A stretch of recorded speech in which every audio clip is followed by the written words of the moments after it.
Um, yeah. Let me just share this one. 2 seconds.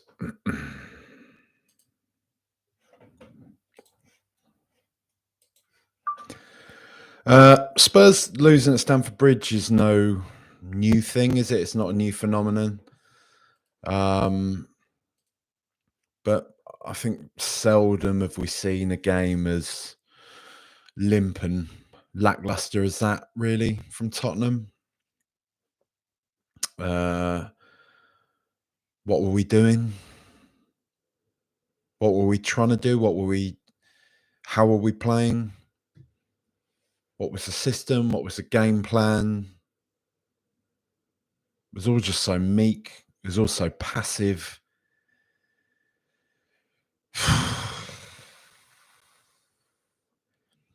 There's only so many times we can have this. We can say the same stuff over and over and over again, but it now just feels like a waste of everyone's time. I think that's the point I've arrived at now. It feels like a waste of everybody's time. Um,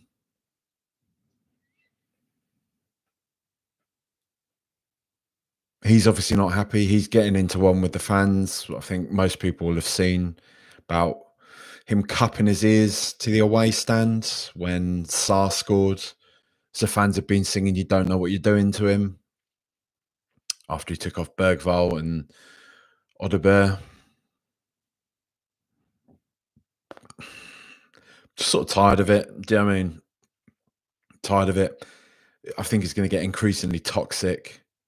And I know, I get it. Like it's the conversations I've had on the podcasts for the past few weeks, right? That does anything change? Can I hands down unequivocally say that anything changes if we get rid of Ange Postecoglou? No, no, I can't say that, and I'm not gonna say that because I think we all know that Daniel Levy and whoever else that runs the club is probably is definitely the root cause of all of this. But I think there's two different things at play here, right? I think we have a manager who, and I feel comfortable saying now, is out of his depth. Um, has never managed to get anywhere close. No, nowhere, absolutely nowhere close to the type of performances he was getting out of the side when he first joined those first 10 games. Ironically enough, all fell to pieces after that Chelsea game. It's never come back. It's never been close to that ever again. It's been terrible now for way over a year. Really bad. And I think he's run out of road, hasn't he? He's run out of road. There's no more excuses. There's nowhere else to turn. There's nowhere else to hide. He's got a full strength team now. He's got no injuries. And I've already seen the excuse. Oh, it's after an international break. Oh, they haven't had long to play together. Just tired of it. Tired of it. I'm tired of the excuses. Tired of hearing these same recurring narratives, these same reasons as to why he so uniquely cannot get a performance out of these players when there are so many managers across the Premier League who are pretty much juggling as many issues as he's had to do at Spurs and are doing a much better job of it. We are just not good. The team don't look well drilled. There's just nothing to this. We've seen the same repeating patterns, the same patterns of play over and over and over again now for months. And the thing is, right, you know what? Too I'm not too proud to admit that, when people did originally start doing the whole "you're stupid if you don't get this. You just don't understand what he's trying to do if you don't get this." I genuinely did sort of sit back and reflect and think maybe I don't. Maybe I don't see it. Maybe there is something to this that I'm missing. And I like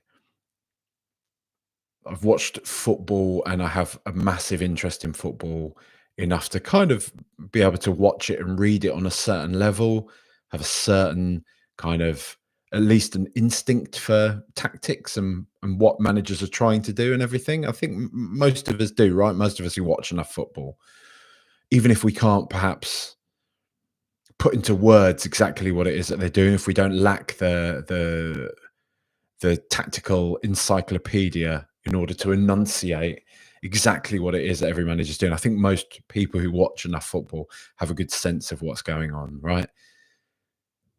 But like I say, there's still that part of me where I'm not too proud to admit that maybe at the beginning I was like, yeah, maybe I don't see it, maybe I don't get it, and when people say it's going to click, maybe it will just click, and then I'll look very silly and fine, I'll sort of hold my hands up to that. It's just nonsense, isn't it?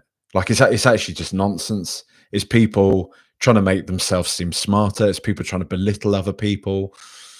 It's essentially people who have bought into the personality of Ange Postecoglou, which is fine. Like we all have different, yeah, we all admire different people in different ways, and that's fine. And we have these like strange, as it was sort of said to me, we have these sort of strange parasocial relationships with people in the public eye. We see them as something of an extension of ourselves. We, if we're attuned to their what we perceive their values to be in the way they present themselves to the world, we can sort of think, yeah, I want a part of that. I want to be associated with that, right? And what people will do as a result of that is just completely double down on his ability as a football manager and will belittle anybody that feels anyway contrary to what they want people to believe. Actually, he's doing this. Actually, he's doing these things. And I think as the years have gone by, well, the year has gone by, more and more people are sort of starting to think, I'm not having this actually. Like I've sort of watched enough of this now to see that there's nothing happening here. Like he's not doing anything. We're not doing anything. We literally get the ball, try run it up the wings, and try slap a ball across the face of goal. And that's what we do. That's literally what we do. That's what we've been doing for over a year now. Feed the ball out to the wings, knock it across the face of goal, and hope somebody will get on the end of it. And sometimes they do, and more often than not, they don't. And we commit so many bodies forward in order to do this, and then we just get spanked every single game, basically. This is just a waste of everyone's time. It's a waste of everyone's time. Give it to Ryan Mason. Honestly, give it to Ryan Mason because I've seen enough of this, man. I've seen enough of this. Tottenham, like, I'm going to repeat myself. I'm going to repeat myself to the people at the back who are maybe just tuning in for the first time, who want to listen to what that super negative, clueless British fan who's entitled and thinks that Spurs should win every game, blah, blah, blah, fan thinks, right? If Tottenham Hotspur Football Club were sat in eighth place in the Premier League right now, right? Having lost a few games, having won a few games, having drawn a few games, having had some disappointing results like tonight, like we often do at Stamford Bridge, right? But if we're sat in eighth place and I'm sat here complaining about Tottenham maybe having to play in the Europa Conference League next year, ugh, why aren't we top four? I would take on board a lot more of the stuff that I'm entitled or that I just don't get it or I don't appreciate everything that the manager's had to contend with injuries and all this type of thing, right? I'd get that more. I would understand that more. This is this is a war crime of a season. This is awful. This is literally, and this isn't superlative, literally one of Tottenham's worst ever Premier League seasons. This is one of our worst ever seasons. I've seen Tottenham teams far worse than this down the years. Far worse than this down the years. make a better account of themselves than this lot are doing. And for all the people that want to say, what's he supposed to do about it? I say to you, his job. That's what a manager is there to do. A manager is there to inspire players, to coach players, to make sure they are properly equipped in order to contest football matches, whatever he has at his disposal, right? It's never going to be perfect. The perfect circumstances aren't always going to present themselves to you. And that is part of being a manager. That is part of the reason why you are paid millions and millions of pounds a year, because your job is complicated and your job is a specialist one, right? And he is failing at that. And I, I don't think you need to qualify it any further than looking at Tottenham's league position this season as proof as to that, as testament to the fact that he is failing in his job. He has lost game after game after game after game. And the thing is, the games like today, we don't even put in a good account. We don't. We're not fighting. We're not fighting for every second ball. We're not making ourselves available for one another and all this type of thing. And again, yeah, keep giving him the pass. Keep giving the manager the pass. Fine. But when we do turn it on, when we do have good performances, that's magically somehow his doing, isn't it? When the players do all look up for it, then he's got control of it, right? That's how it works, I see. Because you see that every time. Every time Spurs have a half decent result. And I mean, I say half decent result in the loosest possible sense of the word. We beat AZ Alkmaar, who are at best, a low end Premier League team, if not a championship side. We limped over the line against AZ Alkmaar. And people jumped on that like anybody who doubted Ange. Huh, gotcha. What? We drew 0-0 with Tamworth. Like we literally drew 0-0 with a load of plumbers and blokes that work at Quick Fit. Like, all due, I'm not digging out anyone's profession. I'm just saying in terms of like these are Premier League footballers we're talking about, and they drew 0-0. Basically, they almost lost. Like in the dying seconds, almost lost. Should have probably lost to a part-time side, a National League side. Like the funny thing is, a distinctly average National League side at that. They're not like one of the shining lights of the National League. They're a distinctly average National League side. Like, it's a farce now. It's a farce. And yes, I get it. I get it. I say once again, like, when he goes, it's not all rosy. There's still plenty of the same problems. Whoever comes in to manage the side will face many of the same roadblocks, many of the same hurdles that Ange Postecoglou has done, as Antonio Conte did, as Nuno Espirito Santo did, as Jose Mourinho did, as Mauricio Pochettino did. And those hurdles are generally all put in place by Daniel Levy and the people that run the club. We get that. We know exactly what that is, but this is kind of like if say the planet is, if we're on planet Levy, right? This issue is one of the moons, around planet Levy, and the moon still affects the tide. Do you know what I mean? And that's what Ange Postecoglou is. And it's gone on too long. All this sort of talk that, oh, we're going to give him Europa. Don't, just do it now. Just because we're not going to overcome Frankfurt. We won't. Like, for an organised they're not a great Bundesliga team, but they're a decent Bundesliga team, and they're pretty much known for being well drilled, well disciplined, well organized. They won it a couple of years ago, so they've got the experience of doing that. We're not going to do anything against them with this bloke in charge. We're just not. Take the reins off. Let somebody else do it, even if it is Ryan Mason.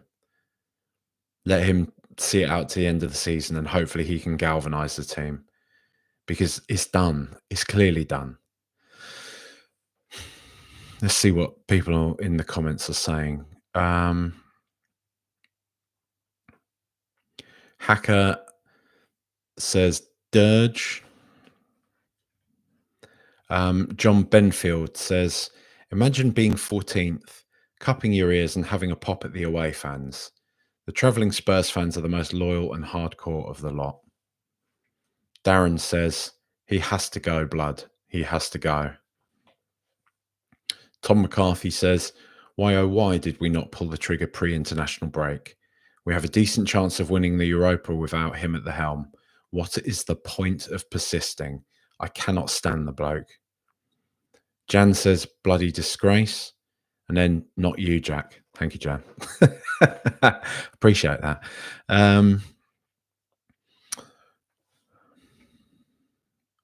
Londonist says, here we go. So we can tell. So it's not just an echo chamber. Says, when have we ever gone there and not played like that? Well, if you're asking me as an open-ended question like that, the Battle of the Bridge, we didn't play there. We didn't go there and play like that, did we? So there's your answer. Grant Echo Sonic says, nothing new to see here. He's a vibes manager with nothing but bad vibes at the moment. Yeah. Matt Gert says, just looked hapless, rudderless. Lama All Sports. What is the style? All I've seen for the last 18 months is poor going forwards and stretched at the back. This is a nonsense. This team should not be this toothless and limp. Yeah. S. Jones. Can't wait for him to stare at the floor in this post-match interview and make up some excuses. Brian Park says, genuinely think we stand a better chance with Mason for the Europa. Yep, agreed. Jask says, he needs to go. There are no positives, no glimmers of hope, no system to progress the ball. Turn up, get beat. We are a simulation for other teams to play against. God, that's grim, but can't even argue with that. I don't want to, but I can't. Salty Sea Dog says, at this point, I can't even call him a nice guy. He's an arrogant tosser. Matt Place says, I've been generally supportive of Ange until recently, but the tide has turned. He has to go. I have no idea what they do in training, but it's but it certainly isn't preparation for the game. Dan Stickland says, Ange is like a pair of pants that have massive holes in them. He's going to survive he's going to survive to the bitter end whilst being completely useless. James Forster says, all over the place at the back and insipid in attack. For a team that has built itself on the manager's attacking principles, there simply isn't anything to it, and there hasn't been for over a year. Adam Mitchie says, he's become intolerable at every level now. Luke, okay, here we go, different one. Lucan says, I like Ange giving it back to the fans. He should do that. Fine, yeah, fair enough. Bill Beebe, we are so boring to watch. That is not the Spurs I have supported since 1961. And the thing is, Bill, like, I've been supporting Spurs. I mean, like, I was born in 1985.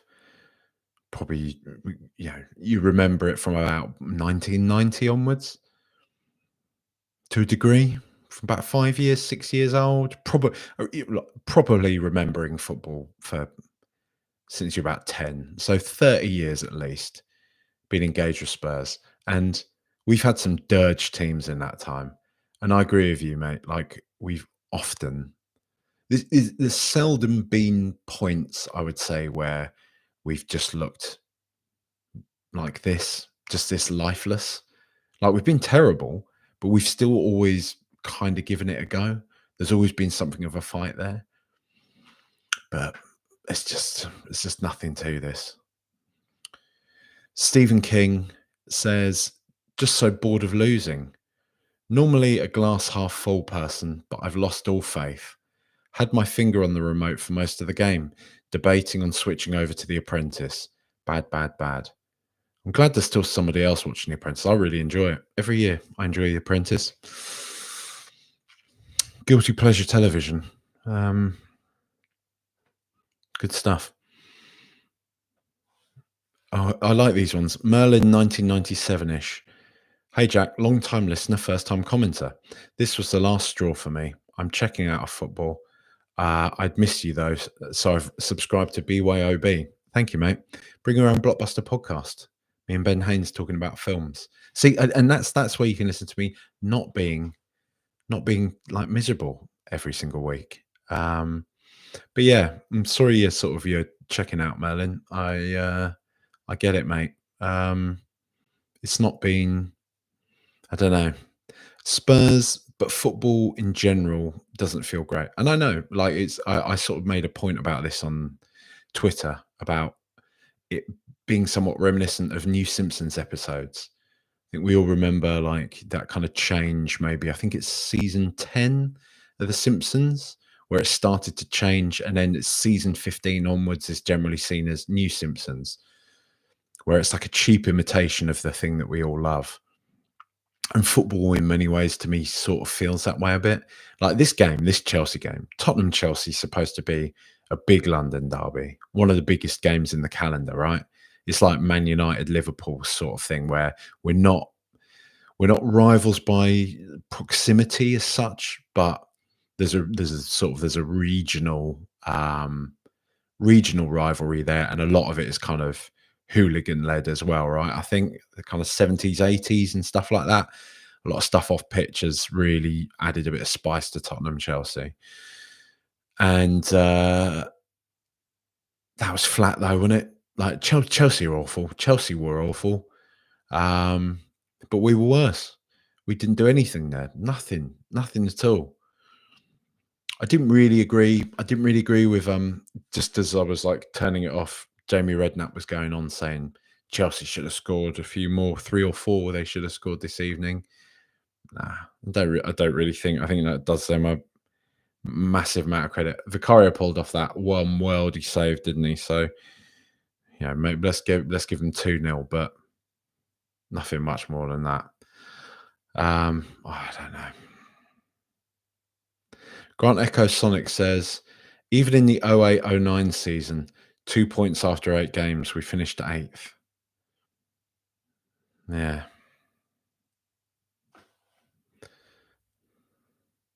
Salty Sea Dog, 1 win at Stamford Bridge since 1990. I know, but it's not just a complaint about us losing at Stamford Bridge. It's the manner of it, and also this loss at Stamford Bridge isn't in isolation. Do you know what I mean? Like, this is one of our worst ever seasons. Um, I think this is one of our worst ever. Like, there's still a lot of games to go. We're very much on course to just lose a lot of football games this year. Jask says 20 losses all season. We sacked Poch, Jose, Nuno, and Conte for far less. Levy doesn't want to lose his punching bag. Jay Green, another pathetic performance. We don't look coached at all. I agree. Llama All Sports comes back with, I think people are finding it hard to understand. Ange isn't the rebuild. I admire the club being ballsy, but it hasn't worked. We need to take another swing because this isn't the right man. Paddy Burns, what manager do you want at Spurs? Well, I'll be honest with you. Pochettino, but in terms of like who's actually going to come in the next few months, I don't know, man. I like Iraola, but I understand from a lot of people that kind of know a lot more about football than I do that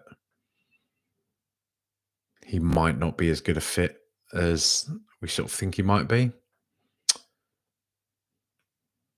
A lot of people like the I forget his name. Hernus, is it Hernus, the Stuttgart manager? Let's go with that. Let's go with him.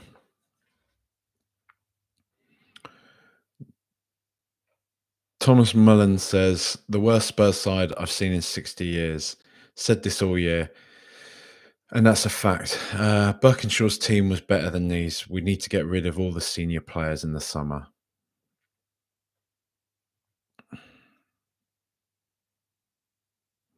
Carl McKenzie.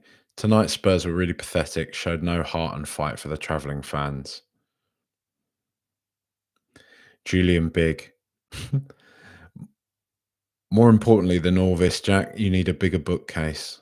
I do. For anybody watching the stream, I know.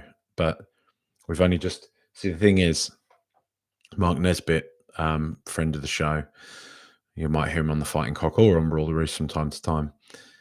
He quite correctly called that when you move house, when you get a new gaff, right, you suddenly realise all the things that you need to do, but you're too skint to do. And yeah, the bigger bookcase is one of those things. We just in our last place we had different shelving arrangements. There were more books. This back room where I record this is still somewhat untidy because this is like one of the work in progress rooms. It's still a bit of it's all out of shot. I've managed to conceal quite a lot of it. But there's still quite a few boxes and things that still need a home. So apologise for the mess. It is God. Now you've pointed it out. It looks like Jurgen Klopp's teeth, doesn't it? Or old teeth, anyway. Deuces Wild says 1 win in 11 against our 3 biggest London rivals in the league under this guy. Pitiful. I love that word. Pitiful. Jonathan Gray, his interview after the game was a bit prickly. I'd be interested. I'd be interested to know what he was saying. Alan Leslie, sloppy, limp, pathetic attempt to do what? I've had enough of him. I really wanted it to work, but it hasn't. Andy Perry, he is utterly deluded. You can't lose 20 games in a season, then give it to the fans. How about win a game against our rivals first? I mean, this is mad. To be honest, like for the majority of the season, there's been a mixed bag of comments.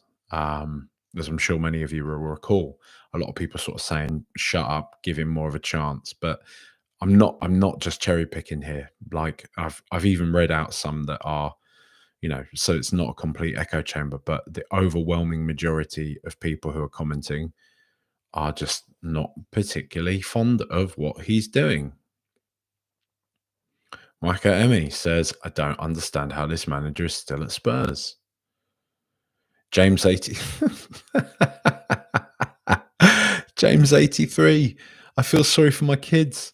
My boy keeps saying to me, why did you have to support such a shit football team? I said that to my dad not long ago, as I said, and he got a bit upset about that, actually.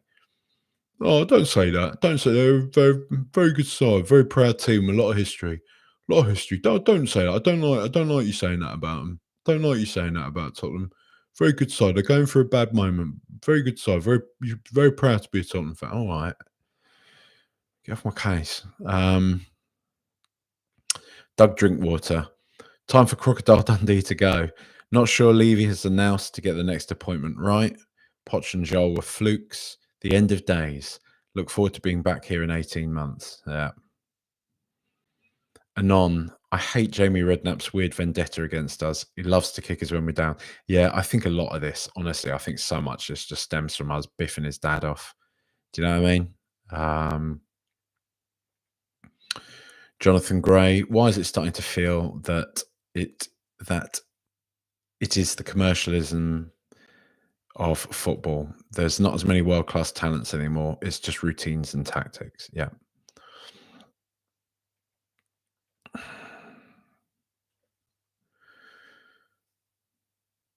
Oh, but I'm really interested about this.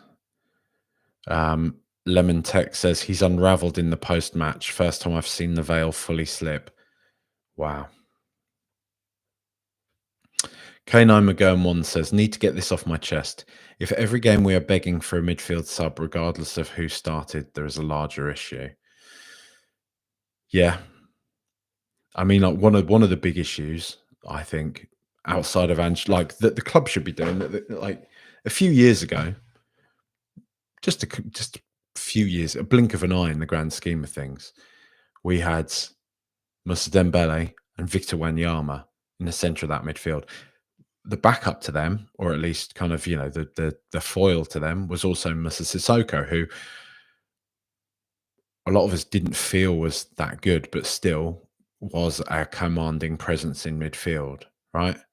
Imagine Moussa Sissoko in this midfield right now, right? We have nobody like that. Nobody like that at all. When you start a game with Rodrigo Bentancur essentially playing that kind of number 6 role, you're just holding the door open for the opposition.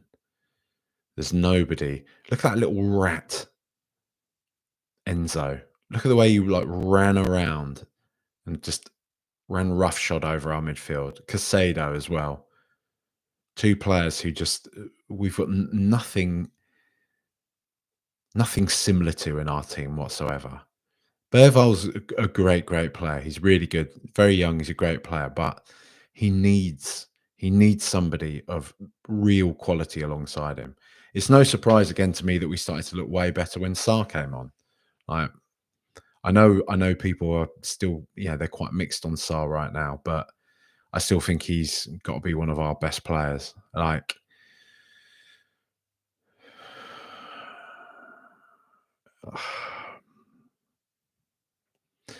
let's do the players actually. Let's do the players because I'm going to go in circles now at this point, and it's just depressing, isn't it? I really want to see Ange's post match as well. So here are the players. So Vicario, he was shaky tonight. I thought really quite shaky for large parts of the game. Pulled off an absolutely sublime save from Jadon Sancho. Really like top job, properly world class. But it felt like he was quite shaky all throughout. But he is still, I think he's like kind of the least of our problems, really. I think he's a good, solid goalkeeper. He's fine until either Kinski comes of age and gets a bit better, or we sign somebody else who's way better than them. Vicario's a good placeholder, but he's not the guy. That's kind of where I'm at with Vicario now, and I think that's fairly balanced take on him, right? Jed Spence, largely brilliant as you'd expect. I think he faded a little bit as the game went on, but that's okay. I think the whole team kind of did. Happy to see him starting games. Happy to see that Ange didn't drop him because he went on Rio's podcast or anything silly like that. For me, he's a sort of first name on a team sheet kind of player. There's that lovely little moment in the first half where he basically mugged off 2 Chelsea players who were trying to close him down. And he's just got that lovely ability, doesn't he? We've sort of spoken about it before on podcasts, but it's the mark of a really exceptional player, one of those who can get themselves out of tight spaces, doing things that you just wouldn't expect a player to be able to do, to sort of take your breath away at times. And that's it's the mark of a great player. And I think Spence has that kind of ability. Christian Romero, look, maybe it's a sort of level of confirmation bias for me, but to me, it looks like his heart's not in it anymore. Head down, walking about for a lot of the game. I think he could have done better with a few of the kind of different balls that sort of went past him and all that type of thing. I understand he's a very good player, but I feel like we've arrived at that point where it's the right time to sell him. I don't really buy into the idea that he's our best player and we are in dire trouble without him. I don't, because I think Danso's come into the side and looks really solid as well. Looks like a really good player. If Atletico or Real want to pay up for him, let him go. Mickey van der Ven, nice to have him back. I think, in the interest of fairness, I think much like Romero, he could have done better. He looked a bit lost at sea a few times. I think his positioning looked a bit off at times. Um, I'm going to put that more down to rust as opposed to his head not being in it. But he's gone off again. So who knows? With that lad, who knows? Because what I do know is that we can't continue this sort of dance of Van de Ven and Romero always being injured. Like, it doesn't matter how good they are. Like, you can't have your starting centre backs missing half a season every season. It's just not tenable, is it? Destiny Doggy, he's fallen off a cliff, really, hasn't he? From that player we saw in the first few months. There is that little bit of me that kind of wants to go full gammon with it. And, you know, you see him on Instagram every now and again, sort of attending kind of like fashion shoots and all this type of thing. And it does make my sort of gammon brain question how focused he is on football. Like, but, I know footballers are allowed a life outside of football and all that type of thing. I'm looking at him right now and I'm just wondering, like, what happened to that, like, player who burst onto the scene with us, who looked absolutely unbelievable, looked like one of the best sort of fullbacks in the league. But equally, don't let the gammon brain win. The rational brain also says he's been dealing with a lot of injuries. He's still a young player. There's plenty of time. We've seen how high his level can be. There's plenty of time for him to get back to that level. So let's not write him off just yet. Luke Berval, fantastic player. Like, he really is. He's a wonderful, wonderful young player, isn't he? Very exciting. Let's just hope he doesn't want to do one too soon. Rodrigo Bentancur, I'll be excited to see the back of him. That's all I'll say on that. James Maddison, bit of a non-performance again in another big game. I guess what I would give him is that, our midfield isn't exactly functioning.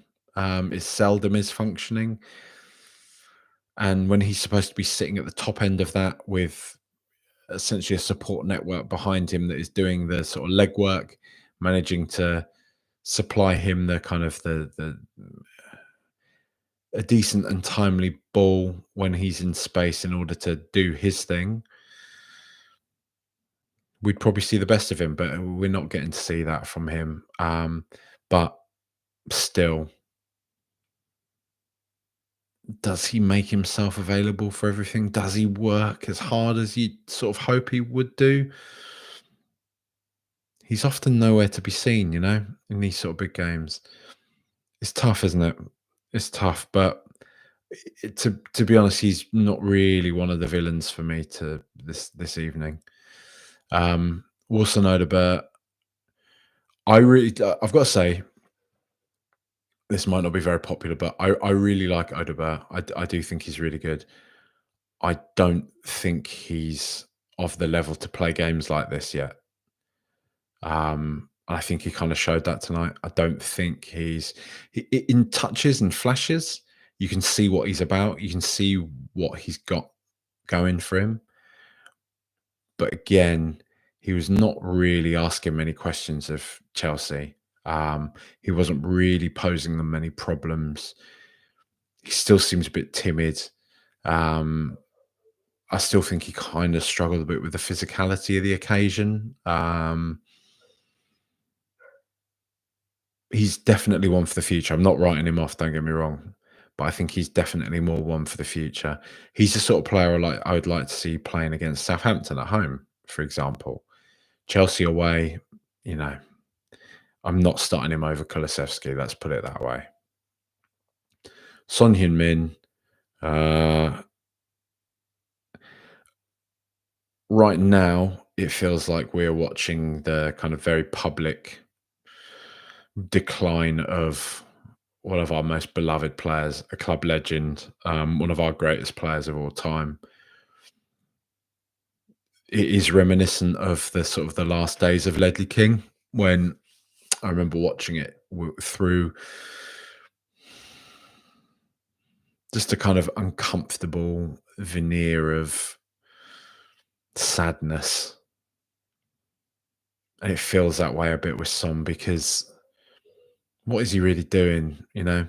And I think like I've seen the case made, and I'd sort of be on board with that. That a better manager would be playing more to Son's strengths, would be still trying to get the best out of Son while they still can. But maybe that's just not possible. I don't know because I don't really know what we do with Son anymore. Other than bring him on in the second half, perhaps for more games. But yeah, I don't know. It's quite sad to see, isn't it? And Dominic Solanke, I've been very complimentary of Dominic Solanke all season, but I thought that was quite a horrible performance from him tonight. I've got to say, we didn't really create anything for him. Fine, but I think the few chances that, or even half, let's say, to be fair to him, let's say half chances, the few half chances that presented themselves to him, he either wasn't alert to them or he was just in the wrong position. And I do worry about that with him a bit. He works very hard. He is of great value to the side, but there's still in those kind of crucial clutch moments. And to be fair, I've sort of said this all along. I still worry if he's really quite at that very elite level. But then take a step back and you have to question, are Spurs at that very elite level? It's a bit chicken and egg, isn't it? One would say you have to sign those sort of players capable of doing that to get back there, but easier said than done. Yeah, I don't know.